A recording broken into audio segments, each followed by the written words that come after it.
귀요미 귀요미 1더하기는 귀요미 2더하기는 귀요미 3더하기 3은 귀요미 귀요미 귀요미 난 귀요미.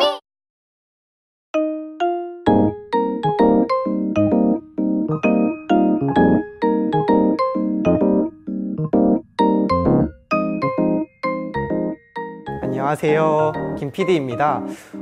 저번에 문 감독이 잘 설명해 줬는데 오늘은 저 김 PD가 사법농단이 어떤 의미를 갖는지 말하려 합니다.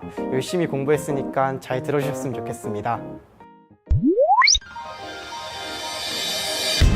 데스크는 아무래도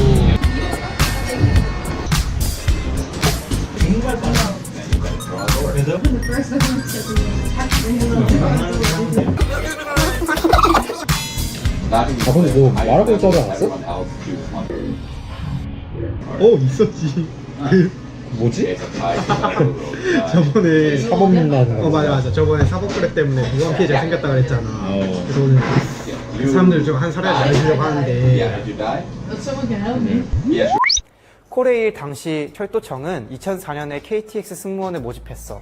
모집할 때만 해도 코레일은 일단 코레일 자회사 철도유통에서 딱 1년만 계약직을 일하면 정규직으로 채용하겠다고 장담했거든? 그런데 뻔뻔하게 약속을 안 지킨 거야. 네. 1년을 일한 승무원들은 다시 비정규직으로 계약하라는 난데없는 요구를 마주했어. 승무원들은 받아들일 수 없었어. 아니, 정규직을 기대하면서 낮은 임금, 열악한 근로환경을 버텨왔는데 갑자기 정규직 전환이 없다는 거야. 이를 어떻게 납득하겠어. 그래서 승무원들은 약속 이행을 요구하면서 파업했어. 그런데 더 웃긴 건 코레일이 이후 승무원들을 해고한 거야. 약속은 나몰라라 하고 그냥 시끄러우니까 나가라고 한 거지. 어이없게 해고된 승무원들은 코레일을 상대로 소송을 제기했어. 법원은 1심과 2심에서 승무원의 손을 들어줬어. 비록 승무원들은 코레일이 아닌 코레일의 자회사와 계약을 했지만 그들의 업무 내용 등을 고려했을 때 그들이 코레일의 소속으로 일을 했다고 판단한 거야. 다시 말하면 코레일과 승무원의 묵시적 근로계약 관계를 인정한 거지. 그런데 이 판결이 3심에서 뒤집어졌어. 법원은 1심과 2심 판결의 근거를 인정하면서도 코레일에게는 책임이 없다고 판단한 거야. 노무관리와 인사관리는 위탁업체의 독자적인 업무라는 거지. 그리고 나선 오히려 승무원들에게 1심과 2심 이후 받았던 임금과 소송 비용을 반환하라고 명령했어.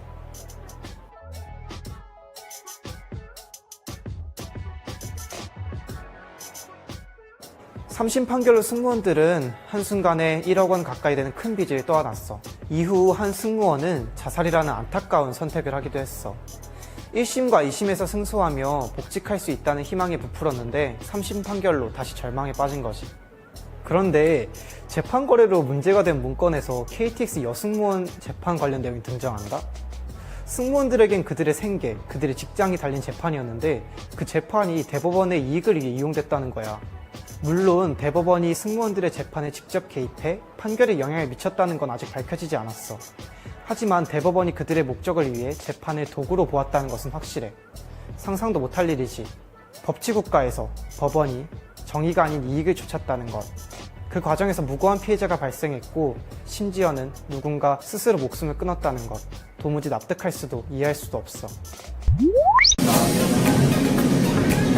청송 사과 주스 마셔봤어. 아이고. 신문사가 밥 터지는 거 맞네. 헐, 이게 뭐야? 이거 뭐? 이게 뭐야? 그림은 이거였어. 이제 뭐 할 거야? 기사 쓸 거야. 근데 그것보다 어제 너 했던 얘기 있잖아. 그거 생각할수록 진짜 어이가 없는데 그 피해자들이 인생이 달린 그런 걸 재판에 이용한 거잖아. 그때 생각해봤거든? 사법부는 선출되지 않아. 국회는 총선거, 행정부는 대통령 선거를 거치는데 법원은 그렇지 않아. 그럼에도 사법부는 국민들의 막연한 신뢰 위에 서 있어.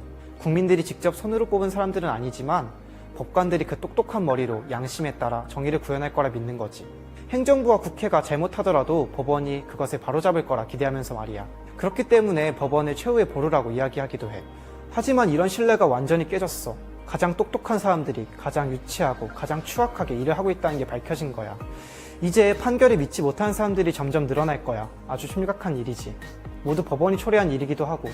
박근혜 최순실 게이트나 미투 운동 같이 굵직한 사건들에 대한 재판을 앞두고 있는데 이 사건들에 대한 재판에도 영향을 미치게 될런지 모르겠다.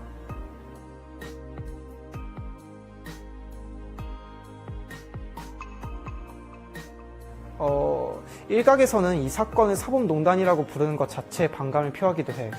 아니, 법원이 원래 했던 일, 원래 해야 할 일을 하는 건데 뭐가 문제냐는 거지. 하지만 내 생각에 이건 사건을 제대로 보지 못했거나 혹은 사건을 의도적으로 축소하려는 시도인 것 같기도 해. 판사 블랙리스트가 비판받았을 때도 혹자는 아니, 법원 행정처가 판사들의 동향을 파악하고 그들을 관리하는 거야 법원 행정처가 할 수 있는 일 아닌가? 하고 주장했어. 재판 거래에 대해서도 아니, 어쩌다 보니 판결이 청와대 기조에 맞게 나온 거라는 일부 판사들의 이야기가 있었는데 아니, 이건 뭐 돈은 받았는데 뇌물은 아니고 술은 마셨는데 음주운전 아니라는 거 뭐가 다를까? 오우야, 사봐라. 어저살이. 치킨 좋아. 치킨 좋아. 잘 먹겠습니다. 꿀맛? 야, 근데 이번 사건 결말이 어떻게 되려나? 되게 복잡하다. 근데 뭘 집중해서 봐야 되는 거야? 아, 그 중요한 게 몇 가지가 있는데 우선 수사가 어떻게 진행되고 있는지 관심을 가질 필요가 있어. 저번에 말했던 것처럼 법원이 검찰의 수사를 방해하고 사건을 은폐하려는 모습이 보이고 있어.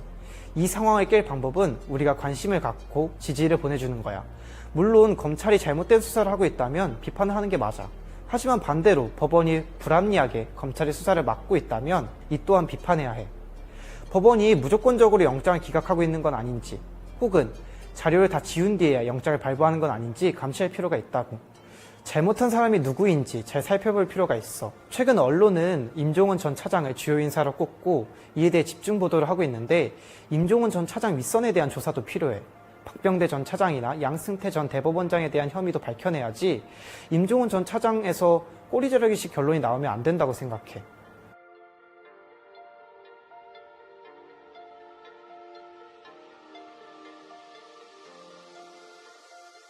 그렇지. 사법개혁이 올바르게 이루어져서 법관과 법원의 독립이 회복되고 대법원장이나 법원 행정처가 재판에 압력을 가할 수 없도록 우리가 잘 지켜보아야 해.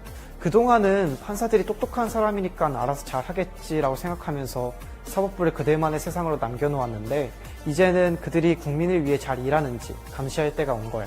뭐 어쨌든 사법개혁에 대한 논의가 진행되고 있으니까 우리가 이제부터라도 잘 지켜보도록 하자. 마지막으로 하고 싶은 얘기가 있어. 사법농단을 저지른 판사들 정반대편엔 이에 맞서고 항의한 판사들도 있었다는 걸 기억했으면 좋겠어. 예를 들면 이 사건을 처음으로 폭로한 이탄희 판사나 계속해서 수사를 요구했던 판사들처럼 말이야. 이처럼 정의를 지키려는 판사들이 많아져야 우리가 법원을 믿을 수 있고 법원이 우리를 지켜줄 수 있는 것 아닐까? 용원아, 지금 몇 시야? 7시 16분. 이제 퇴근해야 해. 왜 그렇게 사는 거야? 나도 이렇게 살고 싶지 않거든. 이제 뭐 하러 가는데? 18금설 일할 거야.